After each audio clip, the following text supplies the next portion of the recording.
കോഴിയമ്മ കൊക്കരക്കോ, കുഞ്ഞുങ്ങൾ പിന്നെ കിളി കിളിക്കും. ചിറകിനടിയിൽ ഒളിച്ചിരിക്കും ചെറിയ കുഞ്ഞുങ്ങൾ സന്തോഷിക്കും. മുറ്റത്തമ്മ കുത്തി നടന്നു, ധാന്യക്കണങ്ങൾ കണ്ടുപിടിച്ചു.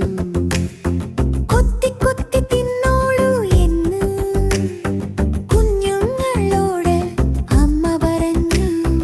മഴ വന്നപ്പോൾ ഓടി വന്നു, ചിറകു വിരിച്ച് കാത്തുനിന്നു. സ്നേഹമുള്ള കോഴിയമ്മ കുഞ്ഞുങ്ങളുടെ കാവലമ്മ.